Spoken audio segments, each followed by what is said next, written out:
Hey there everybody, Single Pursuit here.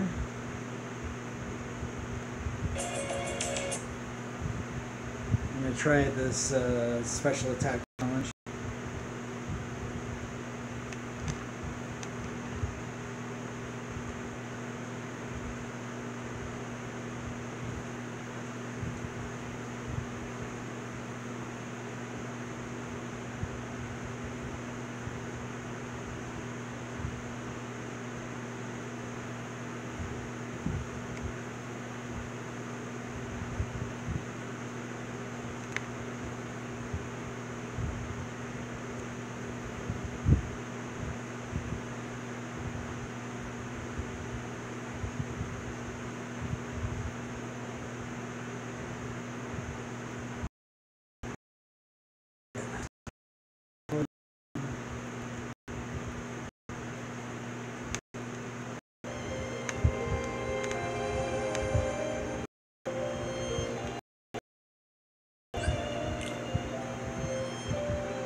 Yeah, I think I'm, actually, I think in the background, I got the podcast app on my Xbox. I think I'm going to put on the, I think this week it's the Final Fantasy Union podcast, but give me a minute, I'll put that on the background.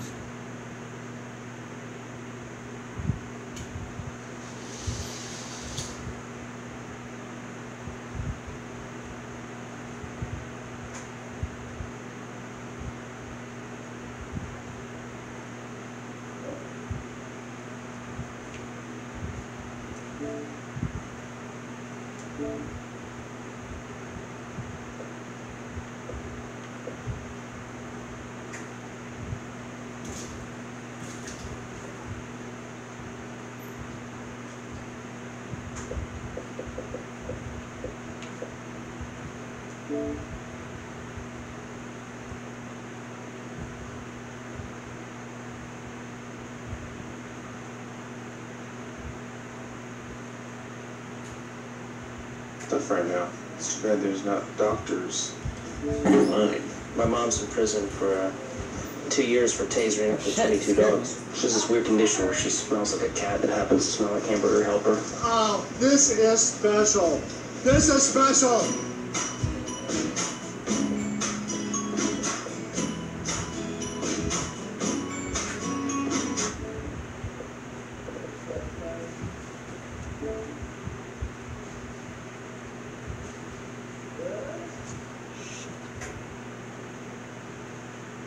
Sorry, I'm gonna have to do this later. I think. We're not? Oh. They're working with my roommate again, but it's not.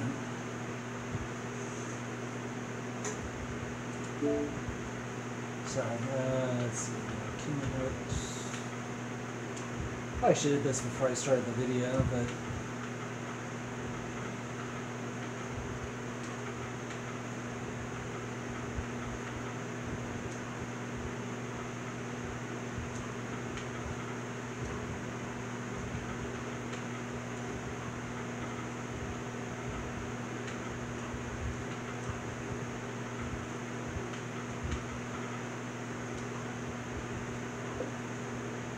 there we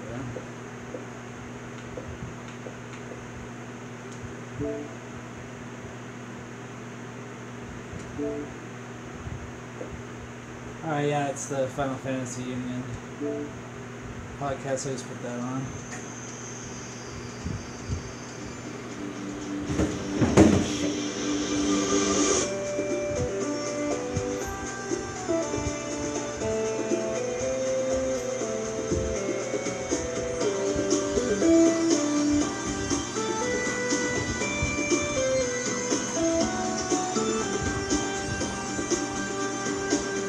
Hey everyone, and welcome to episode 182 of Final Fantasy Union. I'm your host Daryl. I'm joined again by Lauren. Hi guys. You're back. I am, with the limpet attached to me.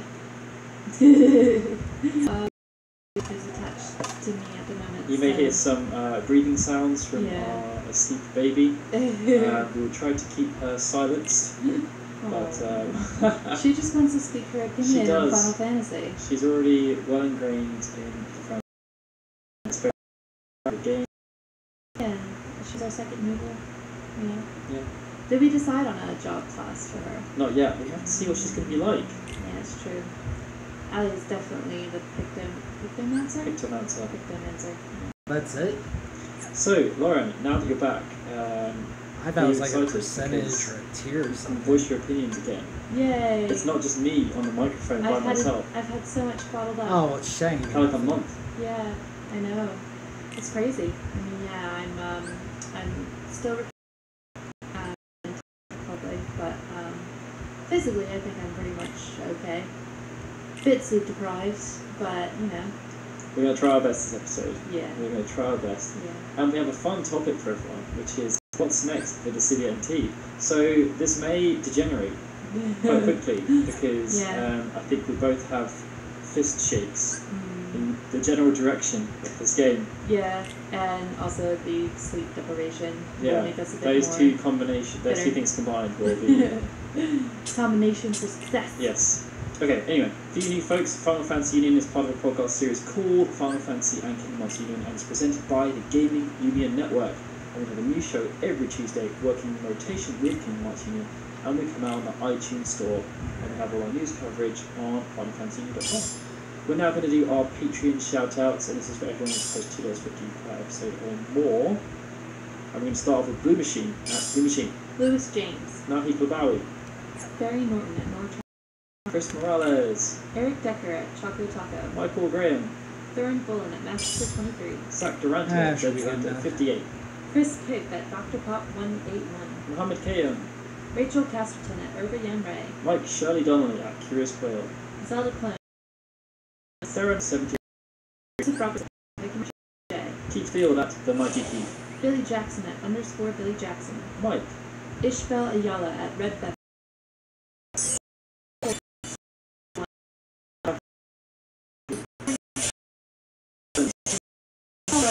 Thanks guys, thank you all so much. Thank you so much.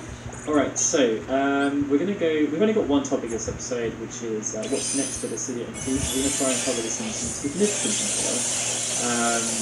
It's an interesting topic actually, because I think obviously the City Arcade came out in 2015, and everyone was really excited about 10 console versions of Cydia. We'd only ever had PSP versions before, and we really wanted to see what it's going to look like on this really awesome system with full graphics, full controller set, everything like that.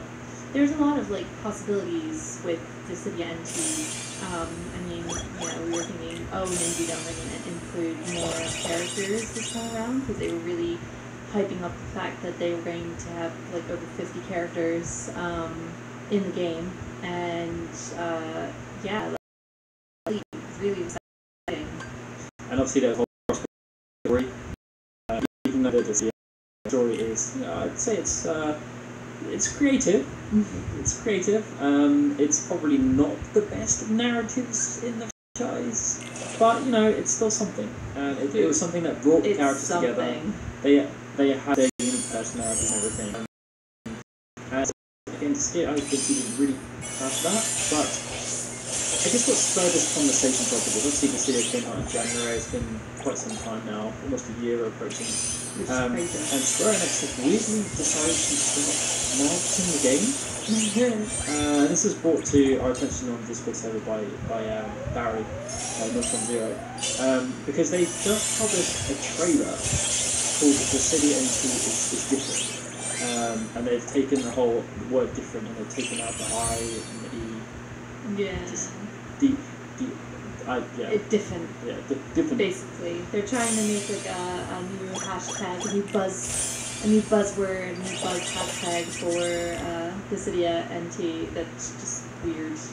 Because the whole campaign is based around taking the criticisms that they've received from reviews that were published in January. Yeah. And making them seem positive all this time later. With pretty writing. Yeah.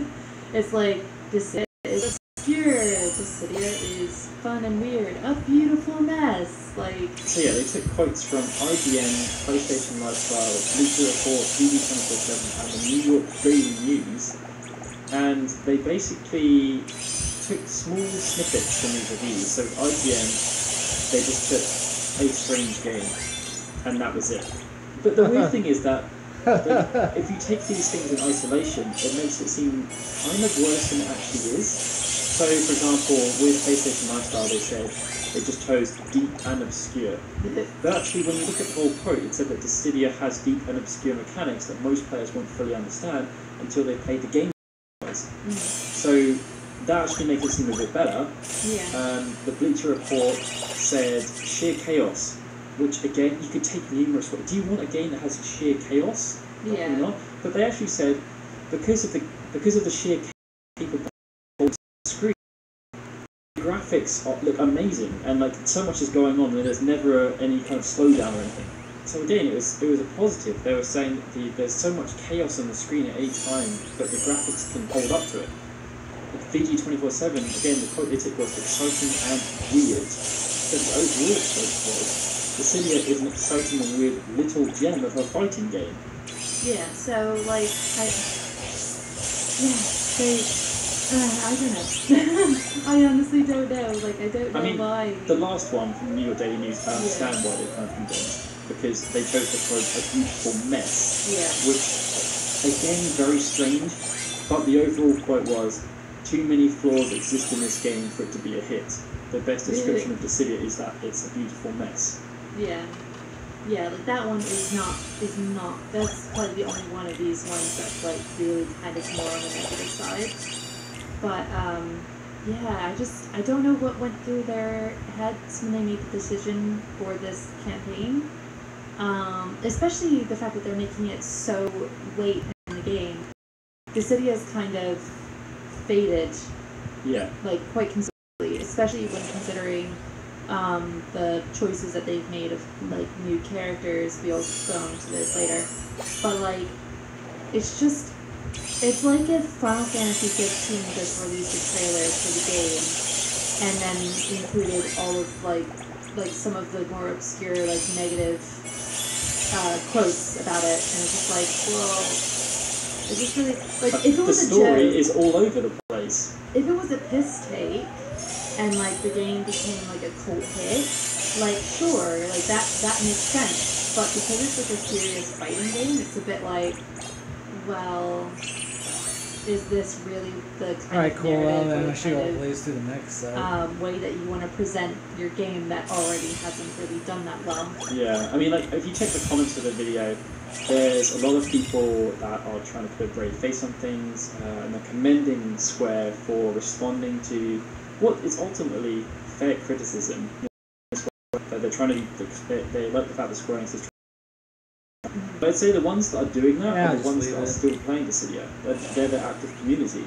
If you then go a bit further down, you have all the people saying, what the hell is this? Why would you try and market the game in this way? Yeah. Because that's the thing, like, I would think that they would want it to bring in new people, not.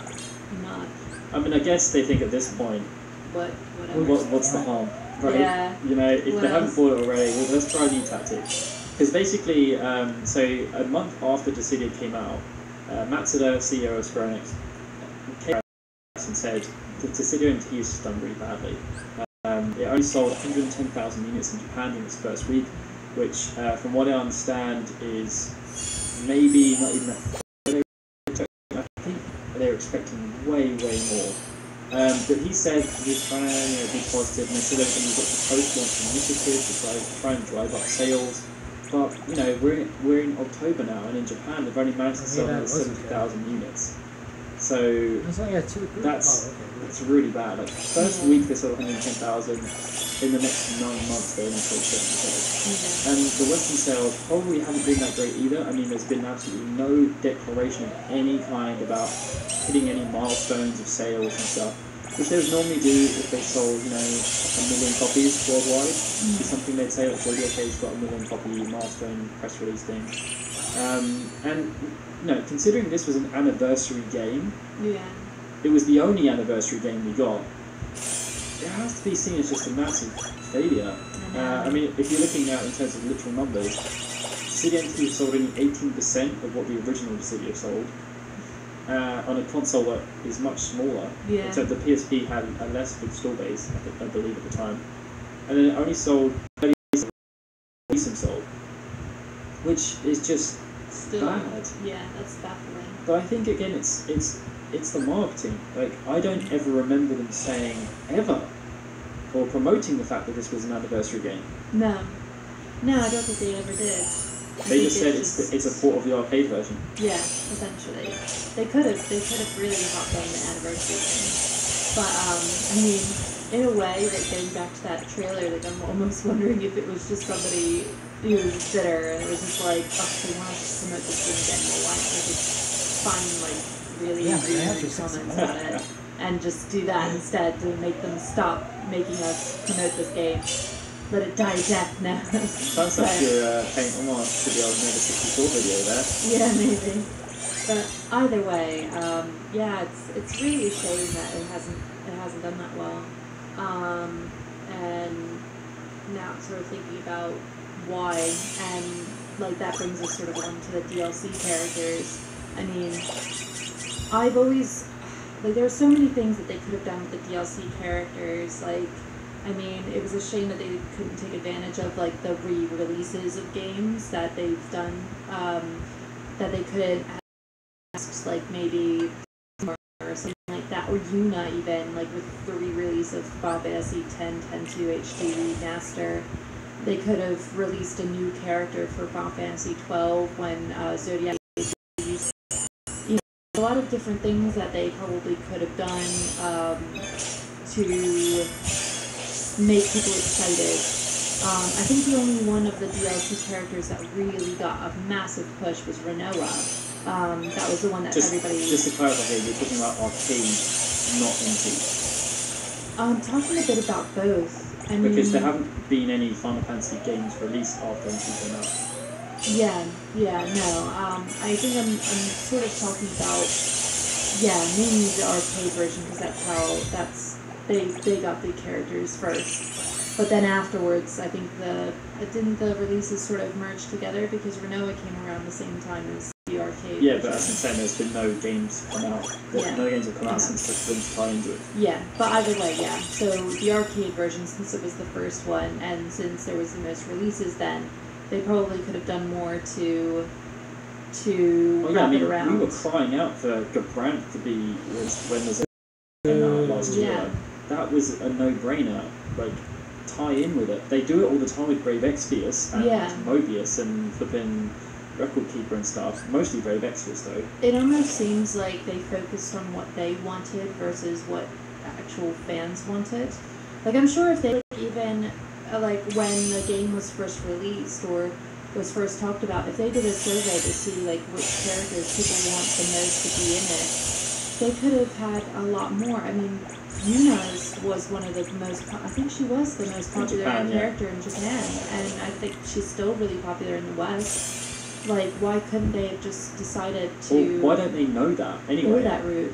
You know? Yeah, it just... There's enough information out there in terms of the popularity of each of these characters. I feel like I say in the past, like, you know, I feel like developers need to intuition as much as they trust the gamers. Okay. But this just seemed like a really...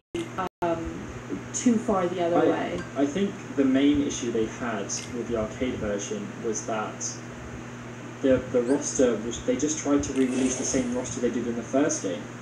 Yeah. And, you know, with the DLC characters, that's where the problems come in, because, you know, Natsuda was talking about doing post-launch initiatives to try and drive up sales, but the DLC characters they've announced so far have been okay. Mm-hmm. But there's been bigger characters they could have released. Yeah. And also, you know, if we're talking about other things, they've only held, as far as I can understand, one tournament. Yeah. I think at the Atlantic City Convention. And other than that, they've been holding like monthly local tournaments near their offices. Mm-hmm. But they've been mostly relying on the fan base to host online tournaments. Yeah. So what are these post-launch initiatives that they're talking about? It's like, you know, if we're looking at the NT specifically and why that went wrong, it didn't seem like there was any real plan. The roster was basically the first with only a couple of additions, with Ramza, Ace, and Noctis, there was almost no marketing. And if anything, the story mode was such a faux pas for them, because as soon as they said there was no story mode, you could instantly see the fan base just said, nah. Yeah, just turned off. The game, it didn't even have to be that big. I mean, you have most fighting games. Most fighting games don't have that extreme of a story. Like, they could have just borrowed something from the first games, or just re-release the first game. Like, just do the same, a similar story with newer characters. But, like, yeah, it just seemed... Well, and how the story progresses, you've got to unlock Memoria, cutscenes with, like, 30 seconds long. Alright, so after this, I'm going to switch to the Starlight. No, I definitely seems like really weak on they didn't have a plan. And well, they focused on esports. That was their main thing, and it just didn't work because they didn't know how. They didn't have a plan. No. And then if you're looking at what's next, obviously they've done the season pass 1. That's not cheap. It's £25 or I guess $25. Having a look at what the price is in America. But for 6 characters, that's expensive. Yeah. That's almost the price of... Actually, I think you can get the game now for about £15 to £20. So the season pass is now more expensive than the game. And it's never going to decrease. Which is ridiculous. But if we're looking at the characters they've released so far, I'm basing this on views in the Japanese channel in terms of how much interest there is around these characters. Locke had about 300,000 views in his trailer, which is decent. Vayne, 180,000, which is on par with other characters that people don't really care about. I'm talking about like Shantoto, Golbez, Onion Knight, Power of Darkness, Barn. Like they're kind of characters that don't really have a fan base as such. They're not as popular as like the Squalls or the Clouds. Exactly. And that type They're just like kind of the bottom of the barrel. Yeah. You can say it. Ultimately, I mean, like they're obviously each of those characters have Shantoto is great for us. Yeah. But it's not a mass market wide appeal character. And Vayne was pretty much that. Honestly, I don't know why they don't just hop on the fact that Final Fantasy III actually does have a main character now. Like, they have Luneth. Like, I just don't understand why they don't use Luneth more, and they just kind of have the traditional Onion Knight. I mean, I know that a lot of people say that Luneth is actually the Onion Knight. Like, if you look at the skins or whatever, and I think in some of the like do some skins, I think you can get Luneth as. I think Ingus was one as well, though. But that's something that they could easily have hopped on instead, because Onion Knight is kind of generic and kind of just meh. But it's like they released. They going back to what you said about they just kind of did what they wanted. I think that's fine for the main cast of the characters, but they could have easily just done tie-ins if they wanted to. And Gabranth was a main cast character. Yeah. He's been in the game before, so they could have done that, no problem whatsoever. But the ones they've done as DLC, I know, I guess I'll try if they didn't do Gabranth in the main series, why did they choose to put Vayne as a new character when Gabranth is way more popular? But not even that, why do Vayne instead of like Balthier? Yeah. Balthier is way more popular. You don't even have to guess at that. They should have learned from the first release that, like, just not the character that should have been the representative. They should have said, like, maybe we should just do Balthier and switch things up this time.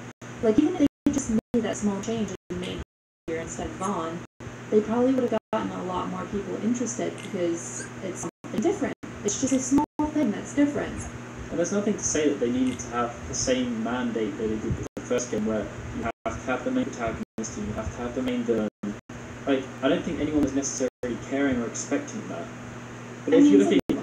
But yeah, like, I mean, you could have easily nixed some of the more unpopular ones. Yeah.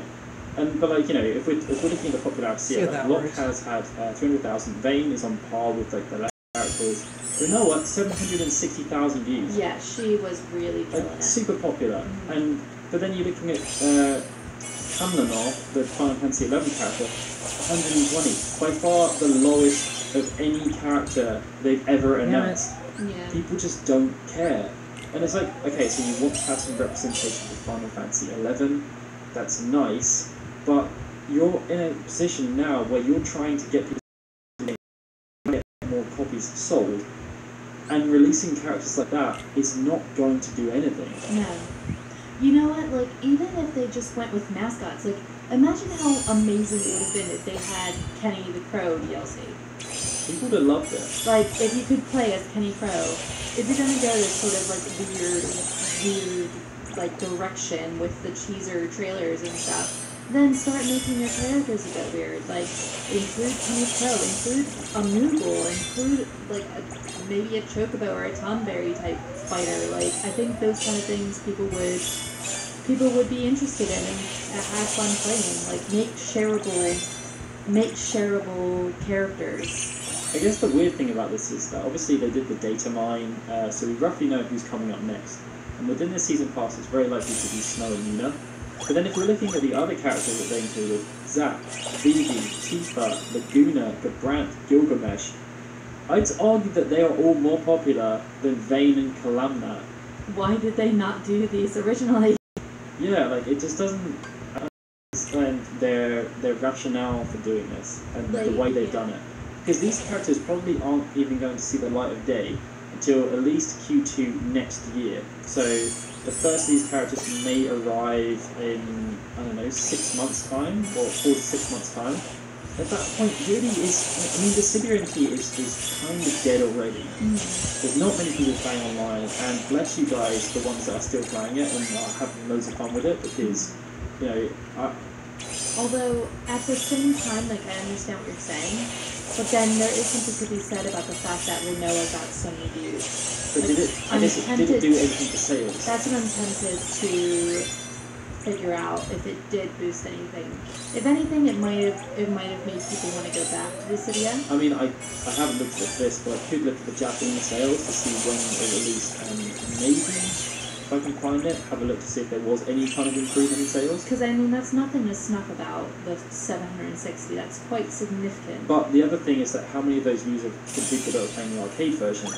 And, you know, this is obviously from the Japanese YouTube YouTube account. And I think, you know, that's the other thing, that there was a discussion obviously around this on our Discord server, and it seems as though when they were launching Dissidia NT, we always knew it was kind of going to be a sidekick to the arcade game. Arcade was always going to be taking preference, but because NT's done so badly, it's basically just the ugly stepchild now. We're not even getting characters, I think it's like generally a month before you get them in the main game versus the arcade, whereas they said it was going to be almost simultaneous.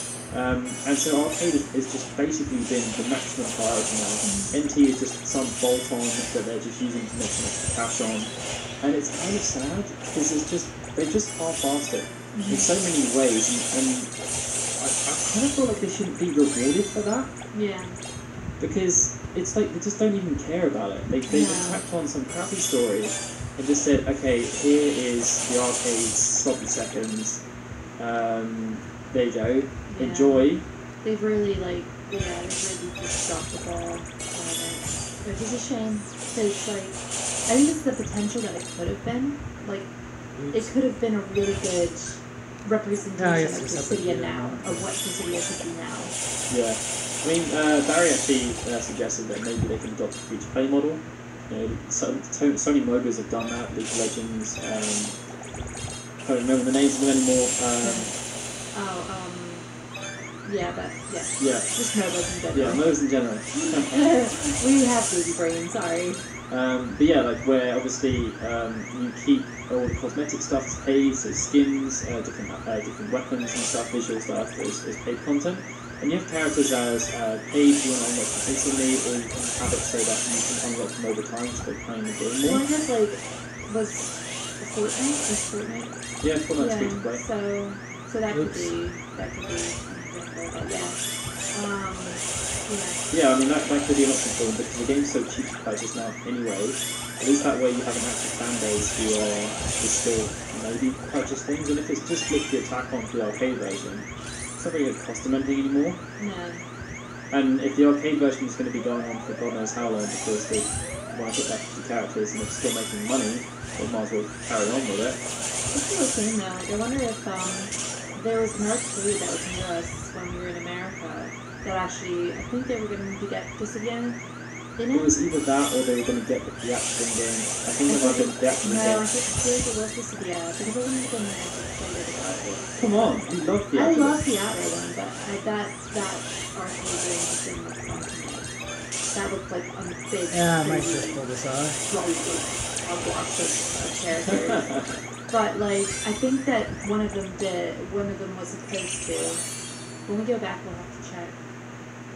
But I mean, I guess like, what do you see as the future for the City NT? Do you think that the season pass, if we get Snow and Yuna, and then next year if we get Jack and Vivi, do you think that's actually going to do anything, or do you think it's kind of like the City NT was DOA essentially? I see this going anywhere. I think the way that they like someone like me back in is if they completely revamped the gameplay, completely revamped it, made it easier for esports to happen, and that type of thing. But they can't do that. Like, they've put so much resources into this already that they just kind of have a sinking ship essentially. Yeah, and I think I guess the sad thing for me is that I talked about it last episode, but if you look at how Final Fantasy 15 has dealt with games as a service and post-launch content and everything, keeping the conversation going, the City NT is the antithesis of that. Yeah. They have just failed so much at keeping people interested in this game. Having a new character come out in such a spread out time frame with nothing else happening. Like, at least they could have been doing patches, improvements and stuff, but they've just not done anything really. No. And I guess that's the sad thing. It's just that they've approached this how old that would have been approached maybe, I don't know, 2, 3, 4 years ago. But we're not there anymore. Mm-hmm. And even within their own company, they've done a better job elsewhere. It goes to show you, like, just how much Tabata did for August 15. Like, you can't know that him and Fuji-san, they really turned it out. And, like, that's what you need to do. That's what you need to do now. I guess, again, also the other frustrating thing with NT is they actually do a lot of live streams, but they're Japanese only. But even 14 as well, I mean, the fact that, like, the live streams for 14 have done so well, the letters from the producers live, like, Yoshida has done a really good job with Conquest 14 as well. So, yeah, I mean, that's the thing. That's where the bar is set now. Yeah. And I don't know if other divisions within the company are particularly keen on doing that. I mean, it's not for everyone. We've clearly seen with the Final Fantasy VII Remake that Katase has said that he's not particularly keen on adopting that method of communication. I don't think Nomura is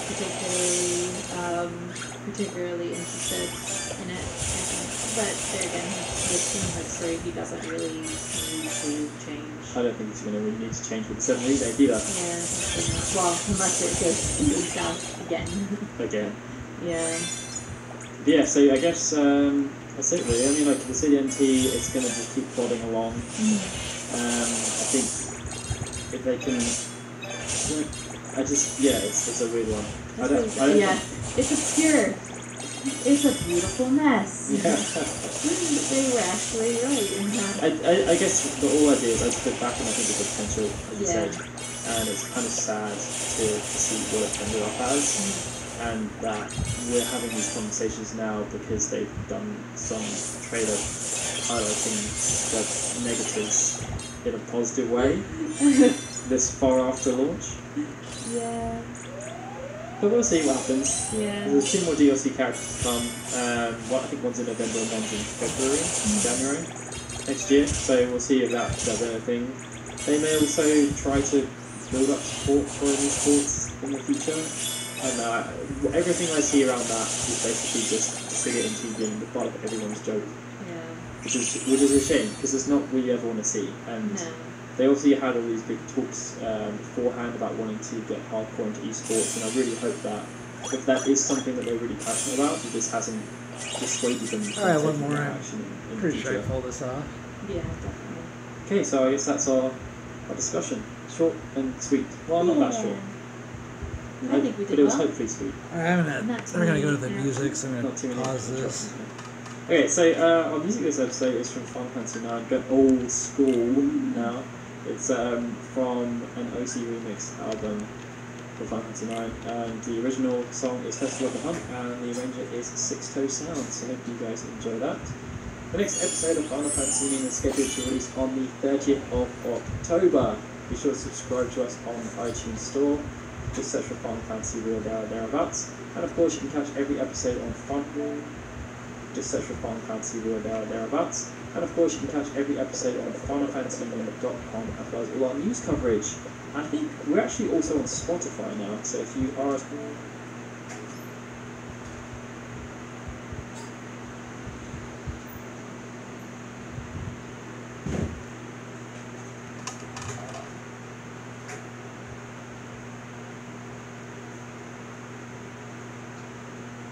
Alright.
Oh shit.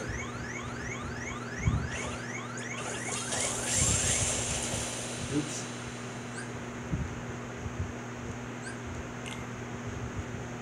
Thought that was gonna do a little more damage than it did.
Oh shit. Didn't even do that yet.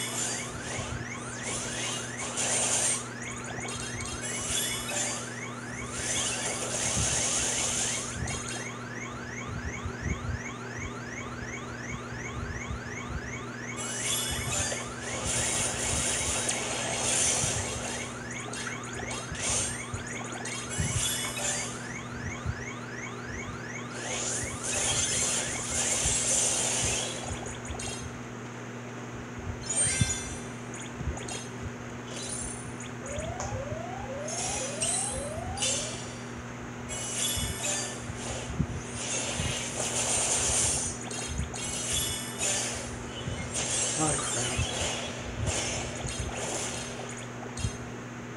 Well, hopefully I don't need that 9 days.